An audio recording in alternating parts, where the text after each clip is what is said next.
오랜만에 주일날 비가 오니까 참 좋죠. 대답을 하시는데 아침에 오시면서 우산 털면서 아이 참 하고 들어오시는 분들이 거의 3분의 2는 제가 봤을 때는 그 정도였습니다. 그래도 이 비가 하루 정도 이틀은 와야 땅에 안전히 밑에까지 스며든다고 합니다. 여러분 비 오는 가운데도 이 자리에 오신 여러분 주님의 이름으로 축복합니다. 인사장에 주님의 이름으로 축복합니다. 인사하겠습니다. 축복합니다.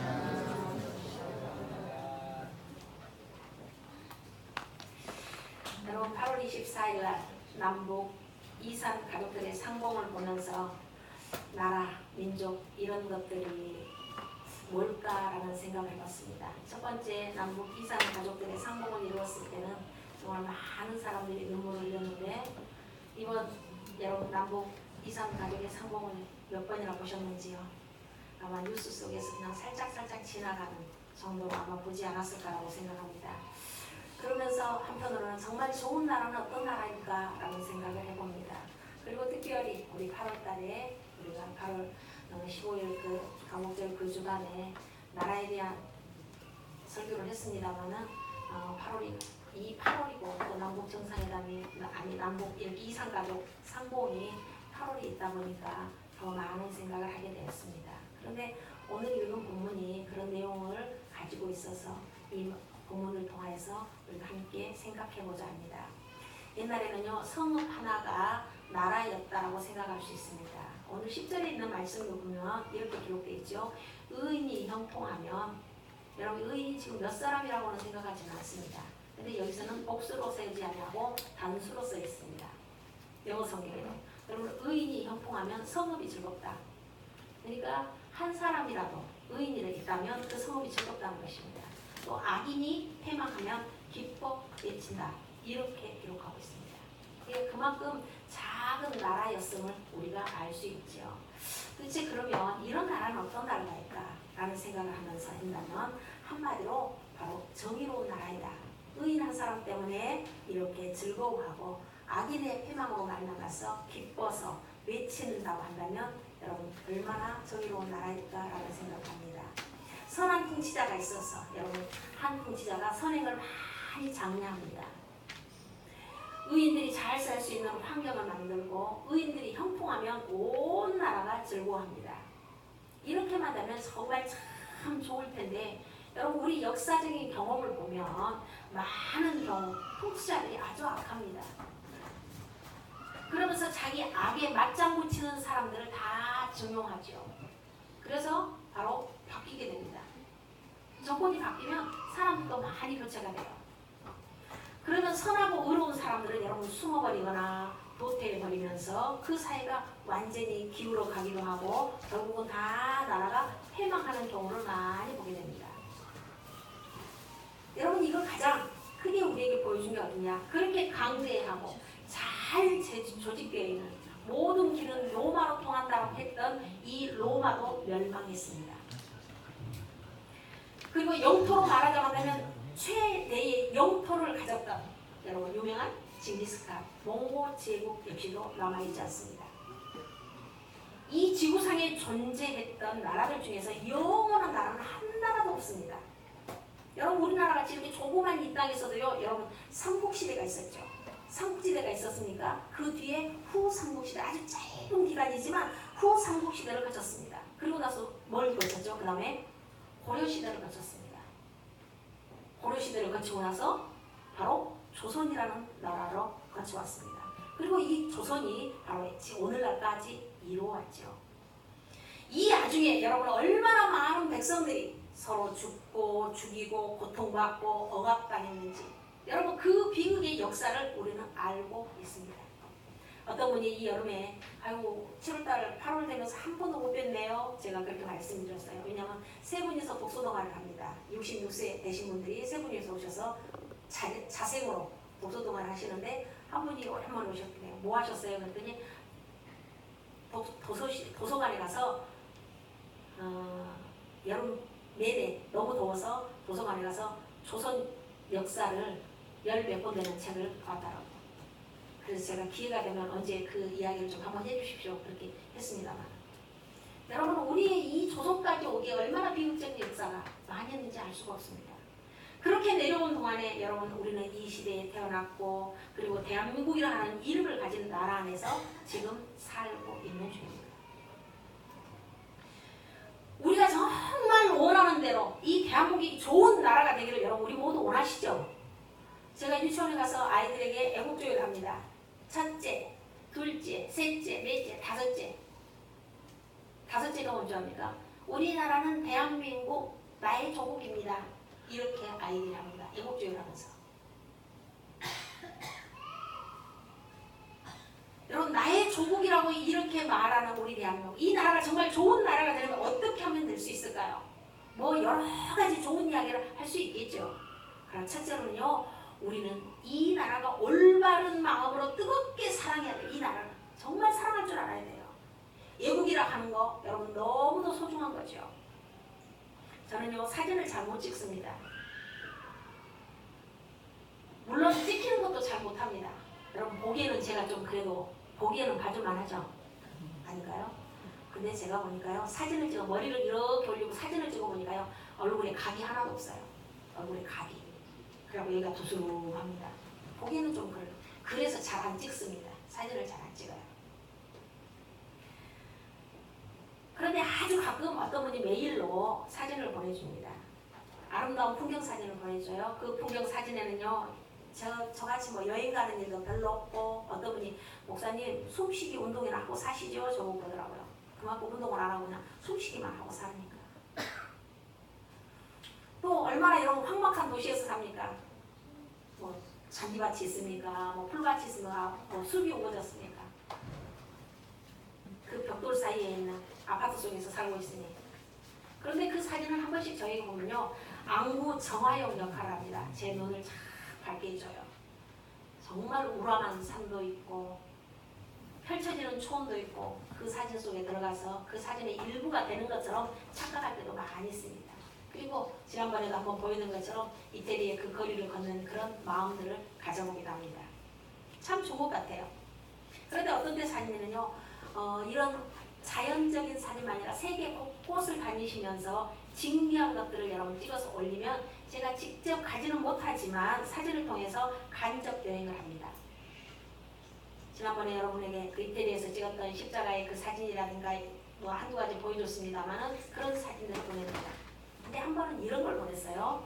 어떤 사람이 유럽에 가서 로마 시대 때부터 거쳐오는 그 석조 건물 아주 웅장한 사진을 쫙 올려놨어요.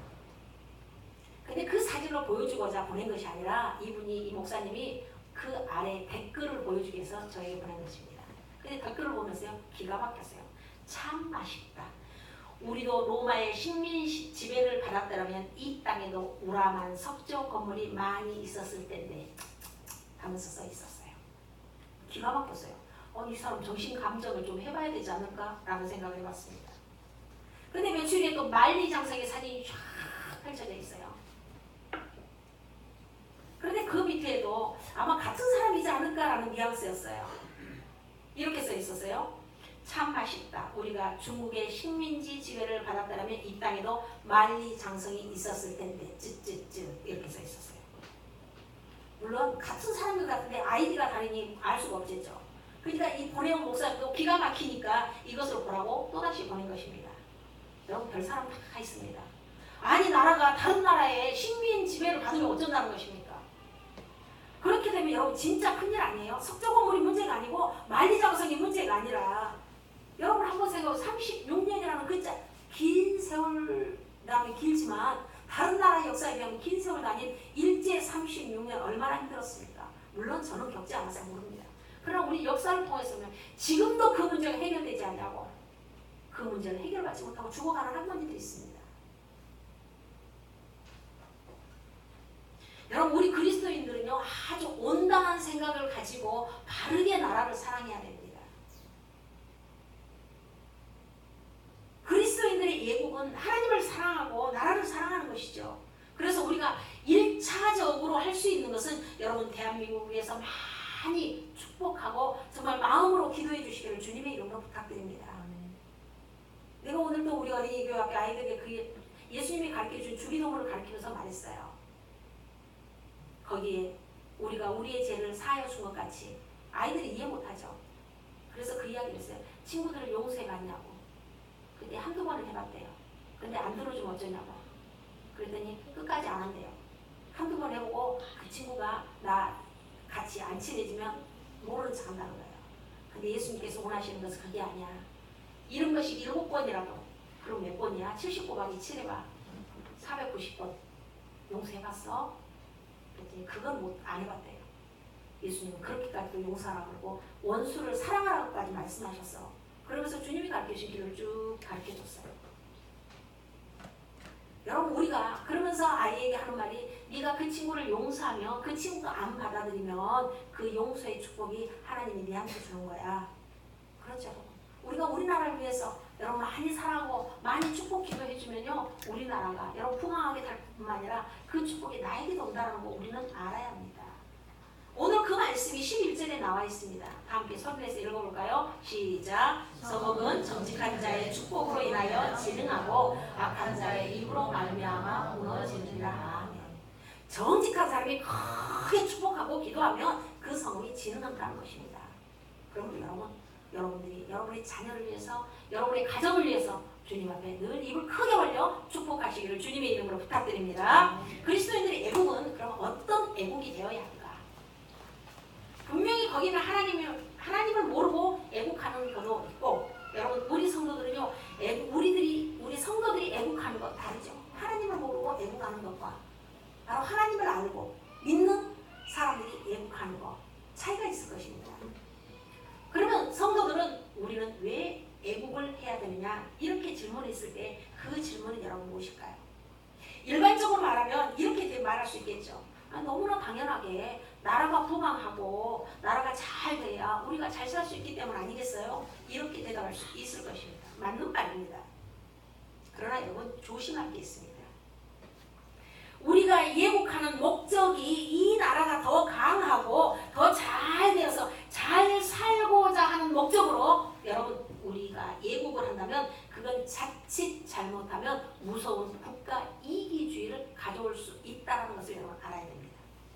여러분 국가 이기주의라는 것은 뭐냐? 자칫 잘못하면 세계 인류를 고통 가운데 빠뜨리게 되는 바로 무서운 적이 될 수 있습니다. 여러분 국가 이기주의가 어떻게 나타나는지 아십니까? 예를 들어볼까요? 축구 이야기를 해보면 내가 축구 이야기를 별로 안 좋아한다고 하는데 지금 아시안게임에서 축구하고 있으니까 한번 해보면요. 여러분 영국하고 독일하고 축구를 한다고 한번 해봅시다.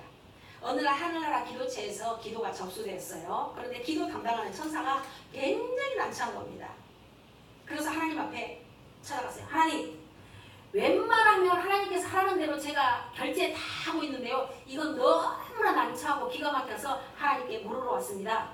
하나님 뭐냐? 글쎄 영국하고 독일하고 축구를 하는데요. 서로 자기들이 이기게 해달라고 기도하고 있습니다. 저 나라가 완전히 패해가지고 승리의 기쁨을 누리게 해달라고 기도하는데 하나님 어떻게 할까요? 하나님이 말씀하고 있다가 이렇게 말해요. 누가 그렇게 기도하느냐? 이렇게 묻습니다. 그러니까 그 담당하는 천사가 하는 말이 영국에서는요 제임스 목사가 열심히 기도하고요 독일에서는요 빌 헤름 집사가 금식을 하면서 하나님 앞에 기도하고 있습니다. 그런데 둘 다 교회에 충실한 사람들입니다. 신실한 사람들입니다. 그러니 어떻게 하죠? 이건 정말 곤란합니다. 하나님이 좀 도와주십시오. 그런데 하나님께서 응답해 주셨습니다. 뭐라고 응답해 주셨을까요? 지네들 실력대로 하라고 그래라 이렇게 말씀했다고. 그래서 여러분 그들의 실력대로 영국이 이길 때도 있고 어느 때는 독일이 이길 때도 여러분 있다고 합니다. 그러니 여러분 너무 고민하지 않아도 됩니다. 그때그때 실력대로 하는 것이니까. 그런데 여러분 축구야 이기면 기분 좋은 거지만 저도 생명에 지장이 있습니까? 생명에 하등의 지장이 없습니다. 그런데 이것이 축구 이야기가 아니고 여러분 전쟁 이야기라고 하면 어떨까요? 전쟁의 이야기라고 합니다. 여러분 세계 제2차 세계대전 당시에 여러분 런던 하늘에 독일 비행기가 떴습니다. 그래서 폭탄을 막 떨어뜨렸어요. 영국은 이 연합군의 일원이 되어가지고 피 흘려가면서 싸웁니다. 이때 여러분 런던 교회가 기도를 했을까요? 안 했을까요? 기도했을 것입니다. 독일의 교회 기도했을까요? 안 했을까요? 기도했을 것입니다. 그러면서 기도하는데 여러분 그 교회들이 다 교인들이 하나님을 찾아가면서 서로 자기들이 이기게 해달라고 하나님 하나님 앞에 주님의 이름으로 기도했을 것입니다. 그러면서 이걸 기도하는데 온당한 기독교인들이 그리스도인들이 하는 기도는 뭐겠습니까? 적을 더 많이 더 효과적으로 죽이게 해달라는 여러분 기도 아니겠습니까? 여러분 우리가 전쟁에서 이겨나면 상대방이 그만큼 죽어야 되는 거 아니겠습니까? 이게 여러분 애국의 기도라고 할 수 있을까요? 이게 진정으로 나라를 사랑하는 사람들의 기도라고 할 수 있을까요? 그런 생각을 하지 않을 수가 없습니다. 그래서 올바른 애국이라는 게 뭘까? 이런 생각했을 때 그 해답을 예수님의 가르침에서 우리는 배울 수 있습니다. 그러면 예수님께서 애국, 나라를 사랑하는 거 이걸 여러분 어떻게 생각하실까요? 그 힌트가 어디에 나오냐? 사도행전 1장에 나옵니다. 부활하신 예수님께서 제자들과 함께 승천하시기 전에 감람원에 올라가셨습니다. 그래서 그때 제자들의 마음이 막 우리 예수님이 부활해가지고 이렇게 다시 살아나셔서 우리와 같이 감람원에 있다니 정말 그 감람원에서 그 막 땀방울이 빗방울 듯이 이렇게 기도하고 또 붙잡혀 가고 그 십자가 못 박히셨는데 그 예수님이 살아서 우리와 함께 감람원 마음이 얼마나 여러분 흥분을 막 분분했겠어요. 어떻게 할 줄은 몰랐을 것입니다. 그러면서 마음 한가운데 드디어 때가 왔다. 우리 주님이 이제 죽음까지 이기고 부활하셨으니까 이제는 저 예루살렘에 있는 적들 헤로당과 같은 저런 분봉왕들 그 가문 그 벽에 있는 로마는 이제 그들 다 죽었어. 다 무너뜨리고 드디어 이스라엘이 이제 영광을 얻는 그날이 올 거야. 그래서 바로 우리 이스라엘이 다윗의 시대처럼 솔로몬 시대처럼 우리 이스라엘이 다시 일었을 때가 왔어 하면서 막 제자들의 마음이 흥분했을 것입니다. 이런 제자들의 기대감에 쫙 차서 이제 예수님이 뭐라고 말씀할까 이렇게 바라보고 있어요. 그러면서 예수님께 질문 하나를 합니다. 그게 바로 뭐냐? 사도행전 1장 6절에 이렇게 말씀합니다. 벌써 나와버렸네요. 시작. 그들이 모였을 때 예수께 여쭈어이르되 주께서 이스라엘 나라를 회복하심이 이때이니까 하니. 제일 먼저 물어요. 예수님 이제 우리 이스라엘의 회복될 때가 이때입니까? 이렇게 물어요. 그러니 이 제자들의 이런 흥분된 마음에 기대와 달리 예수님의 대답은 얼마나 얘들아 그동안 날 따라하는 게 참 애썼다. 그래 때가 됐어. 너희들이 말한 대로 예루살렘을 뒤집자. 그리고 로마 무너뜨리고 우리 이스라엘의 영광을 온 세상에 펼치자. 너희들 고생했으니까 내가 한 나라 줄 테니까 너희들이 그 나라를 잘 다스려. 이렇게 대답해 주셨으면 얼마나 좋았을까요? 그런데 예수님의 대답은요 찬물을 쫙 그래도 추워 죽겠는데 여러분 등에다가 맹수를 지키는 것처럼 쫙 지킵니다. 그 대답이 뭐냐? 사도행전 1장 7절의 말씀입니다. 시작. 이르시되 때와 시기는 아버지께서 자기의 권한을 주셨으니 너희가 알 바 아니요. 너희가 알 바 아니라. 이스라엘이 회복할 때가 이때인지 언제인지 하나님만 아신다. 이렇게 말합니다. 한마디로 네가 시잘데기 없는 거 물어보는 거예요. 시잘데기 없는 거. 쓸데없는 거 묻고 있다니 알 거 없어. 이렇게 찬물을 쫙 하나님만 아신다는 것입니다. 그리고서 하신 말씀이 뭐냐? 여러분 그 다음에 유명한 말씀 보지 않고도 할 수 있을까요? 보지 않고 그 다음 1장 8절이 뭐겠습니까? 여러분 넘어가면 알아요. 시작. 오직 성령이 너희에게 임하시면 너희가 권능을 받고 끝까지 예루살렘과 온 유대와 사마리아와 땅끝까지로 내 증인이 되리라 하십니다. 여러분 우리가 설교할 때 사도행전 1장 8절을 또 띄어서 말씀을 들으니까 잘 이해를 못했지만 여러분 보세요. 성령께서 임하시고 권능을 받고 땅끝까지로 복음이 증인이 되면 이 땅에 있는 이스라엘이 풍성한 나라가 되냐? 대국이 되냐? 아닙니다. 성령이 충만해서 복음이 증인이 되어도 이스라엘의 나라가 풍성하고 잘 먹고 잘 사는 것은 아니다. 아무 상관없다. 이걸 말하고 있는 거예요. 그럼 뭐예요? 성령이 충만한 증인들이 나타나서 복음을 증거하면 이 땅의 나라와는 차원이 완전히 다른 하늘나라. 다시 말하면 하나님의 나라가 확장되고 견고해진다. 이걸 말씀하고 있어요. 그러니까 우리가 여기서 읽어낼 수 있는 중요한 고인은 뭐냐? 예수님의 궁극적인 관심은 이 땅의 나라에 있는 것이 아니라 우리 예수님의 관심은 하나님의 나라, 하나님의 나라의 확장과 부흥에 있구나. 이것을 여러분 우리가 알 수 있습니다. 그러기에 예수님의 이 말씀을 자칫 잘못하면 우리가 오해할 수도 있지만 우리의 나라에 사랑하는 마음, 애국에 있어서 유명한 어떤 시금대가 됩니다. 우리에게 어거스트로 잘 알려진 아우구스티누스. 이 사람이 4세기에서 5세기에 걸쳐서 사셨는데요. 이분이 쓴 신의 보석이라는 책에 보면 유명한 저작물인데 그 속에 이 아우구스티누스는 나라를 두 종류로 나눕니다. 하나는 이 땅에 있는 사람의 나라이고 또 하나는 하늘에 있는 나라, 하나님의 나라이다. 이렇게 두 개를 나눕니다. 그런데 이 두 나라는 여러 가지 면이 다릅니다. 땅에 있는 나라는 제가 앞에서도 말한 것처럼 땅에 있는 나라는 영원한 나라가 있다고 했어요, 없다고 했어요. 영원한 나라가 없다라고 했습니다. 아주 일시적입니다. 아무리 부강했다 할지라도 금세 멸망하는 것이 땅의 나라입니다. 그러나 하나님의 나라는 우리 눈으로 볼 수 없지만 그 나라는 영원한 나라입니다. 그리고 무엇보다도 이 두 나라를 움직이는 동력이 다른데 이 땅의 나라는 바로 이 땅의 나라를 움직이는 동력은 뭐냐? 한마디로 자기 사랑하는 마음이, 여러분 사랑하는 마음, 자기를 사랑하는 마음이 동력이 돼요. 그러니까 사람들은 자기 나라, 자기 사랑 이렇게 말해요. 우리나라. 그러면서 온갖 악한 건 다 저지릅니다. 그러니까 우리 아이들의 그 5살부터 7살밖에 안 되는 아이들에게 우리나라는 대한민국 나의 조국입니다. 이렇게는 해요. 그러면 나의 조국이면 어떻게 해야 될 것인가 어른들이 해야 할 몫이죠. 그런데 여러분 하나님의 나라는 바로 이 땅의 나라는 자기를 사랑하는 마음이 동력이라면 하나님의 나라는 하나님을 사랑하는 마음에 의해서 움직이는 나라입니다.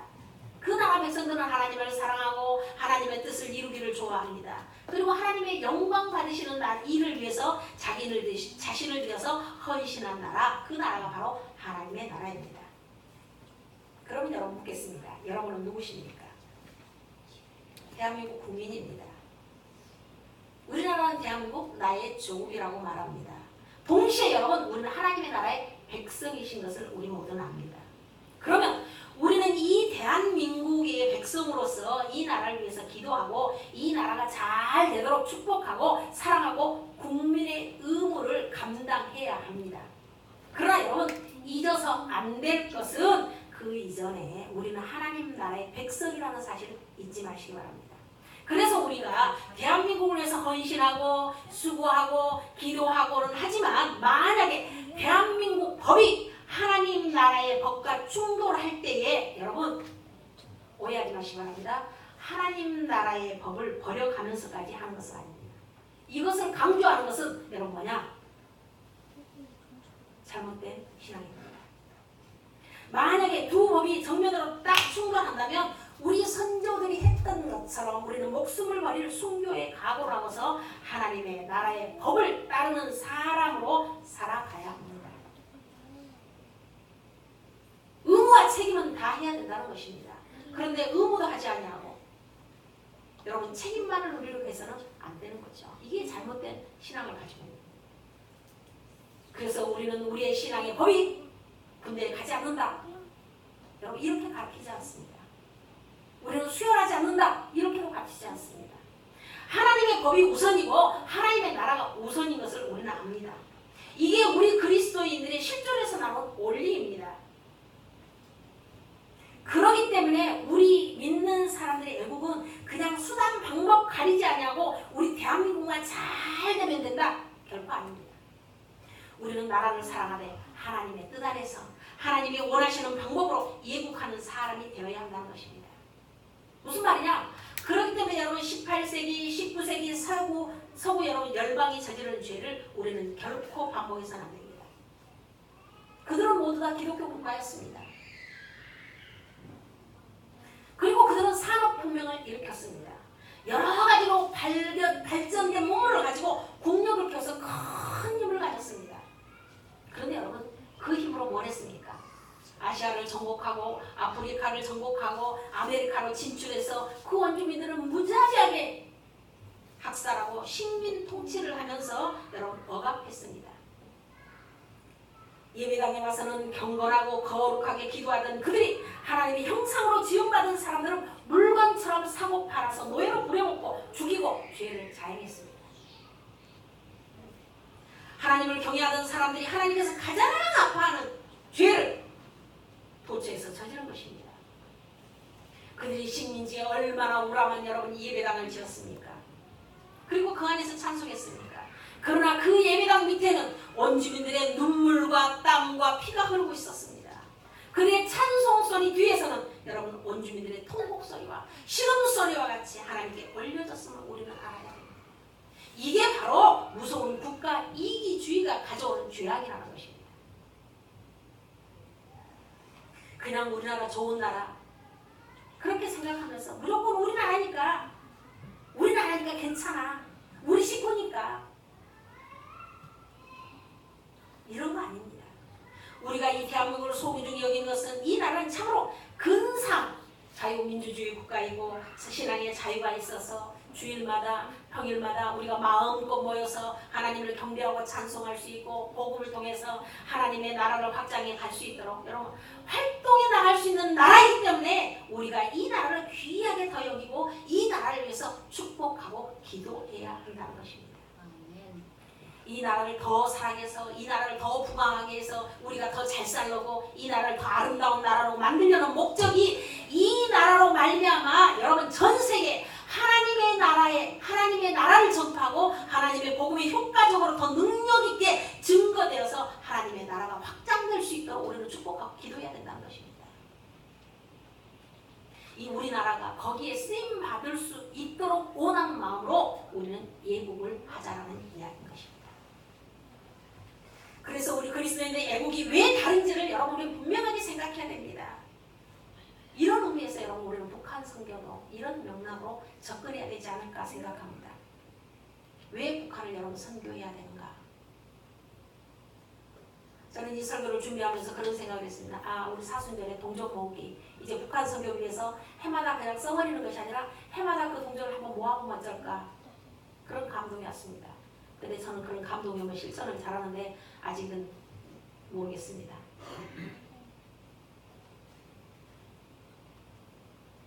남북 간의 이야기를 할 때 가장 큰 화두는 여러분 뭡니까? 남북 이야기하면 통일이죠. 우리 모두가 걸려서 끊임없이 기도합니다. 우리의 소원은 통일, 이렇게 하는데 왜 통일되어야 합니까? 왜?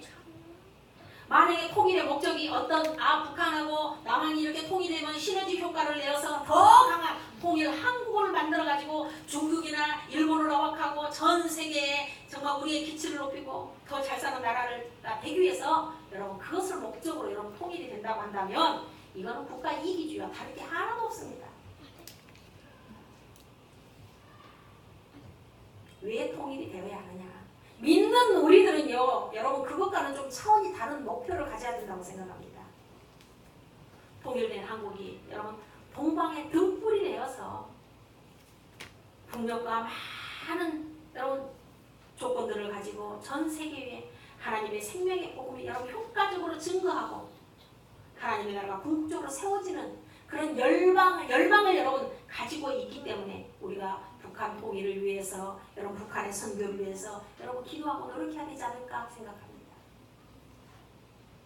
이런 맥락에서 우리가 복음 통일을 여러분 많은 목회자들이 이야기합니다. 평화 통일 중요하지만 복음 통일이 되어야 된다. 바로 여기에서 여러분 설명한다고 생각합니다. 여러분 이 말이 틀린 말은 아닐 것 같습니다. 복음 통일이 아니면 안 될 것 같습니다. 왜냐하면 여러분 공산주의로 통일하면 어떻게 될까요? 주체 사상으로 여러분 통일되면 어떻게 될까요? 이건 아주 잘못될 것입니다. 그러면 우리 자유민주주의가 좋으니까 온전히 민주주의로만 여러분 통일이 된다면요. 아마 북한에서는 혼란을 가져올 것입니다. 반드시 평화 통일이 돼야 되겠죠. 자유와 민주의 기치가 보장되는 그런 통일이 돼야 됩니다. 그러나 거기에 한 가지 하나님을 마음껏 예배할 수 있는 신앙의 자유가 전제된 통일이 돼야 된다. 이렇게 저는 생각합니다. 그러기 위해서는 반드시 우리 모두가 복음의 통일이 아니면 안 된다라고 하나님 앞에 기도해야 됩니다. 그래서 우리가 이명을 열면 주님 복음 통일이 되기를 원합니다.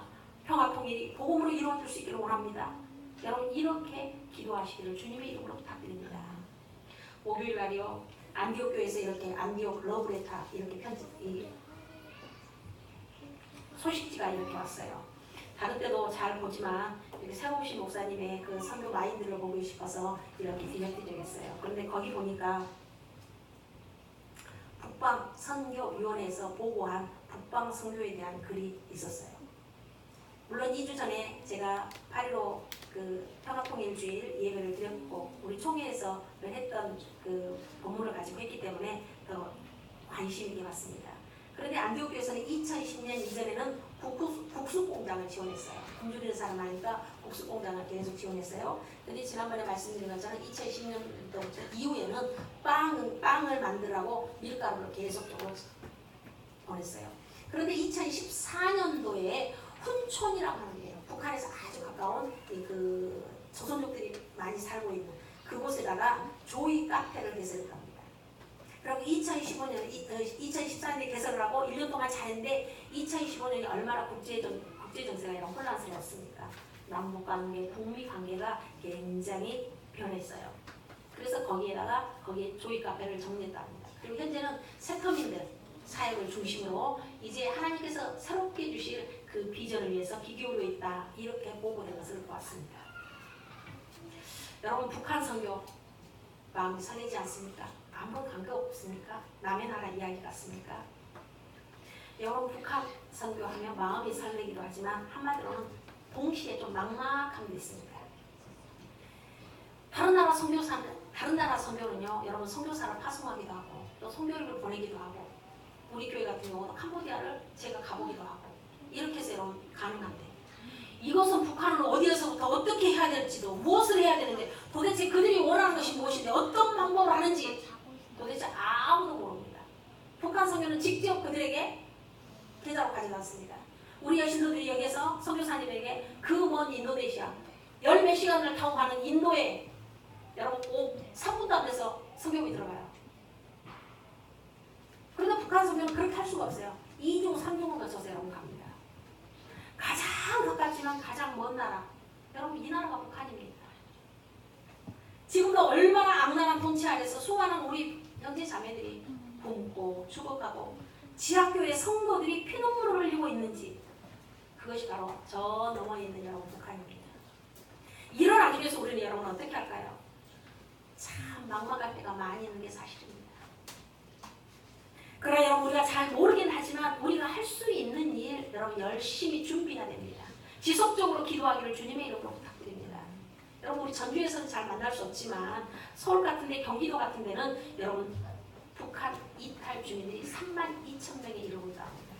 그러니까 어지간한 교회에 여러분 몇 명들은 큰 교회에서는 11명씩 22명씩 있는 곳도 있다는 겁니다.